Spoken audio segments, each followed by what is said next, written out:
أعوذ بالله من الشيطان الرجيم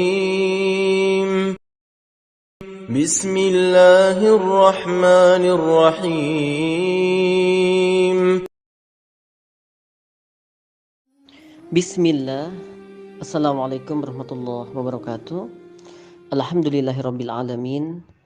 Assalawatu wassalam ala Rasulinal Karim Muhammadin sallallahu alaihi wasallam wa ala alihi wa ashabihi ajmain. Amma ba'd. Jamaah insyaallah dimuliakan oleh Allah taala. Semoga antum beserta keluarga senantiasa dalam ridhonya Allah Subhanahu wa taala. Semoga dalam maghfirahnya diampuni segala dosa-dosa kita, dosa-dosa keluarga kita oleh Allah Ta'ala, dan semakin hari kita berharap bisa semakin memperbaiki amal kebaikan kita. Dan yang tidak kalah pentingnya adalah kita mendoakan semoga para ulama yang senantiasa memberikan petuah, nasihat kepada kita senantiasa dijaga oleh Allah Subhanahu wa taala, dilindungi keluarganya, dijaga fisiknya, dikuatkan imannya, kesabarannya oleh Allah Subhanahu wa taala, karena hanya kepada Allah kita bisa bersandar dengan sebaik-baik sandaran. Nah, jamaah insyaallah dimuliakan oleh Allah taala. Dalam kesempatan yang singkat ini insyaallah kita akan sama-sama mengkaji dengan tema mencintai ulama. Jamaah insyaallah dimuliakan oleh Allah Ta'ala. Kenapa kita harus mencintai para ulama? Karena sesungguhnya Allah telah mencintai mereka, dan Allah telah memberikan fadhail, berbagai kelebihan-kelebihan kepada para ulama, yang diantaranya bahwa para alim ulama itu memiliki rasa takut yang tinggi kepada Allah Ta'ala. Sebagaimana Allah Ta'ala telah berkalam, innama yakhshallaha min ibadihi al-ulama. Sesungguhnya dari hamba-hambaku yang paling takut kepada Allah Ta'ala adalah mereka, beliau para ulama, karena mengetahui siapa Allah, mengetahui bagaimana harus bersikap kepada Allah, bagaimana harus beribadah kepadanya, maka para ulama lah yang paling ngerti hal ini setelah nabi, para rasul, para nabi yang telah diutus oleh Allah Subhanahu wa taala. Jamaah insyaallah dimuliakan oleh Allah taala. Yang kedua, para ulama mereka adalah ahlu tadabbur. Mereka yang meluangkan waktunya untuk senantiasa mempelajari Al-Qur'an, mempelajari ayat-ayatnya, apakah itu ayat-ayat yang bersifat qauliyah, kalam Allah, dan ataukah itu ayat-ayat yang bersifat kauniyah yang ada di alam semesta ini. Kita lihat misalkan Imam Syafi'i rahimahullah ta'ala, terkadang waktu malam nanti tidak digunakan untuk tidur, kecuali untuk apa? Menelaah hadis, menelaah qaul Nabi SAW, yang terkadang dalam satu hadis beliau pelajari bisa melahirkan banyak istinbat hukum. Jamaah insyaallah dimuliakan oleh Allah Ta'ala. Kemudian pada poin yang berikutnya, poin yang ketiga, bahwa kenapa kita mencintai para ulama? Karena para ulama adalah orang-orang yang derajatnya ditinggikan oleh Allah Subhanahu wa taala. Yarfa'illahu alladziina amanu minkum walladziina utul ilma darajat. Yarfa'illahu alladziina amanu minkum walladziina utul ilma darajat. Allah telah mengangkat derajat, yaitu orang-orang yang beriman dan orang-orang yang diberi ilmu dari kalian dengan beberapa derajat. Ini menunjukkan bahwa alul ilmi, para ulama itu derajatnya tinggi di sisi Allah Ta'ala. Kemudian juga dijelaskan, Allah berkalam, Qul hal yastawil ladina ya'lamun wal ladina la ya'lamun. Katakanlah, apakah sama orang yang mengetahui dengan orang yang tidak mengetahui? Hal ini menunjukkan bahwa keutamaan para alim ulama memiliki ilmu yang tinggi, sehingga derajatnya beliau juga ditinggikan oleh Allah Ta'ala. Jamaah yang berbahagia, kemudian yang poin yang keempat, bahwa dengan adanya para ulama ini menjadikan musibah itu ditahan oleh Allah Ta'ala. Jadi keberadaan ulama yang senantiasa ibadah kepada Allah dan menyampaikan ilmu, ya, menjadikan Allah Ta'ala, menjadikan wilayah, negara, ya, umat, ya, bumi ini menjadi tenang. Ya, bahkan orang-orang bertolabul ilmi, ya, di situ ada alim ulama yang saling mempelajari ilmu, diberkahi oleh Allah Subhanahu wa taala. Tapi apabila para ulama ini nanti wafat, satu demi satu kembali kepada Allah Ta'ala, apalagi kemudian para ulama ini ditindas, para ulama ini disiksa, ya, para ulama ini kemudian diintimidasi dan seterusnya, dikhawatirkan kemudian Allah Subhanahu wa taala murka dan menurunkan berbagai musibah. Jamaah yang berbahagia, insyaallah dimuliakan oleh Allah Ta'ala. Nabi bersabda sallallahu alaihi wasallam, "Innallaha la yaqbidul ilma intiza'an yantazi'uhu minal ibad, walakin yaqbidul ilma biqabdil ulama." Jamaah, sesungguhnya Allah Subhanahu wa taala tidaklah mencabut ilmu itu, ya, mencabut ilmu dari dada-dada manusia. Akan tetapi yang dimaksud Allah mencabut ilmu yaitu dengan diambilnya para ulama. Ya, sehingga jika sudah tidak lagi ulama di muka bumi ini, ya, hatta idalam yubaki aliman ittakhadhan nas ru'usan juhalan. Maka kalau para ulama, para ahlul ilmi ini udah nggak ada, sampai-sampai nanti yang tinggal di bumi ini tinggal orang-orang yang jahil, maka mereka akan dijadikan pemimpin. Mereka akan dijadikan tokoh, mereka akan jadikan ahli fatwa. Fa'aftau bi ghairi ilm, mereka akan memberikan fatwa-fatwa tanpa didasari dengan ilmu. Fadallu wa adallu, maka mereka adalah orang-orang yang sesat dan akan menyesatkan. Jamaah insyaallah dimuliakan oleh Allah Subhanahu wa taala.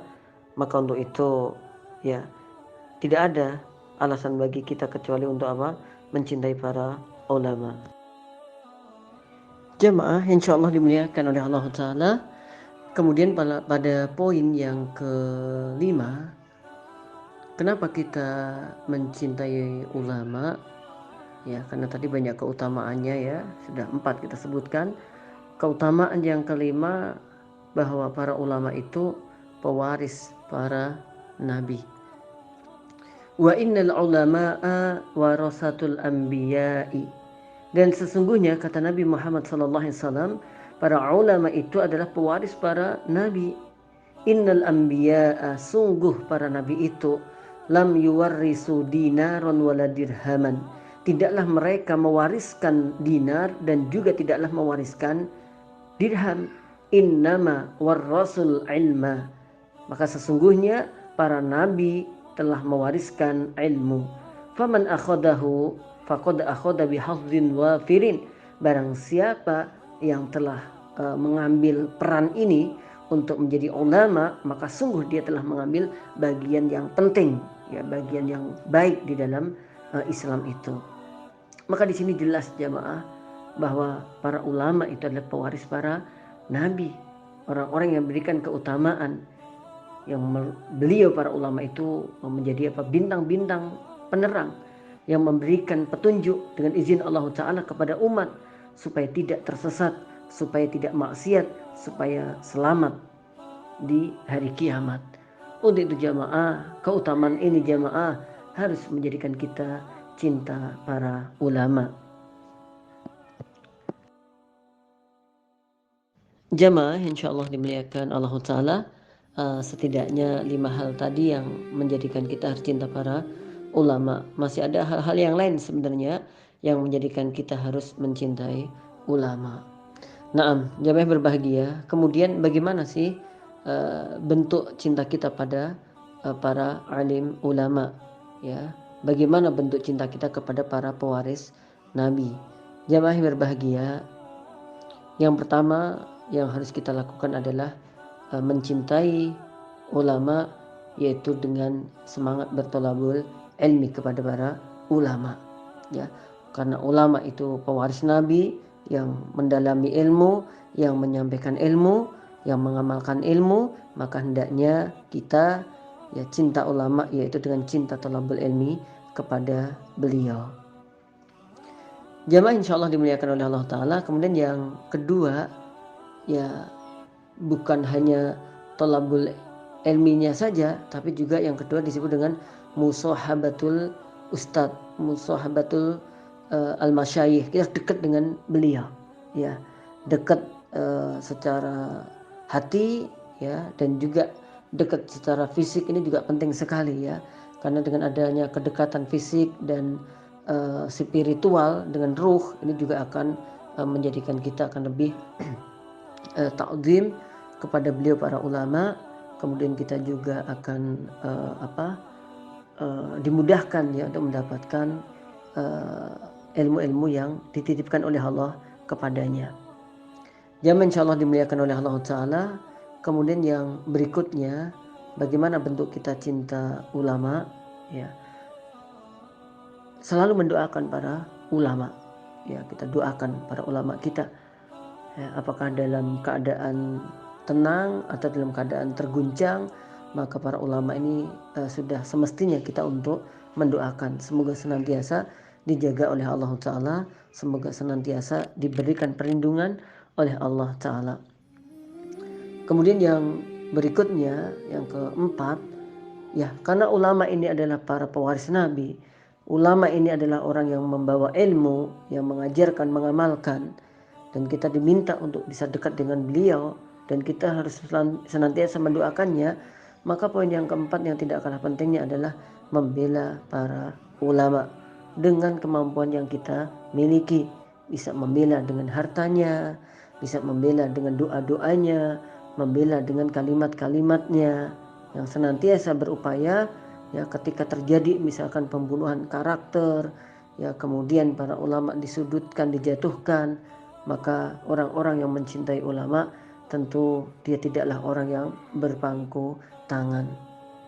Dan juga hendaknya kita nasihatkan kepada orang-orang yang mereka tidak memiliki pengetahuan yang tentang ulama, ya, bagaimana beliau dan seterusnya, maka hendaknya kita menyampaikan, karena bisa saja mereka belum tahu bagaimana kedudukan para ulama itu.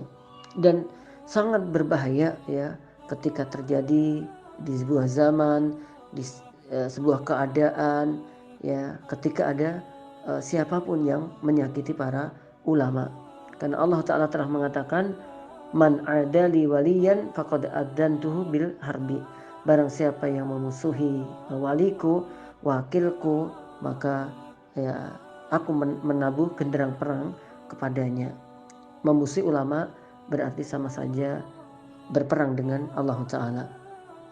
Dan juga perlu kita ketahui bahwa dikatakan dalam sebuah kalimat, anna luhumal ulama'i masmumatun, bahwasanya dagingnya para ulama itu beracun. Maka kehati-hatian bagi kita, jangan sampai ikut-ikutan menjatuhkan, menghina para ulama. Dan mari kita doakan semoga Allah Subhanahu wa Ta'ala menjaga, ya, para pewaris Nabi, para ulama-ulama ini, agar senantiasa dijaga oleh Allah Ta'ala, diberikan keberkahan, diberikan kesabaran, dan dimudahkan urusannya oleh Allah Subhanahu wa Ta'ala. Barakallahu fikum. Assalamualaikum warahmatullahi wabarakatuh.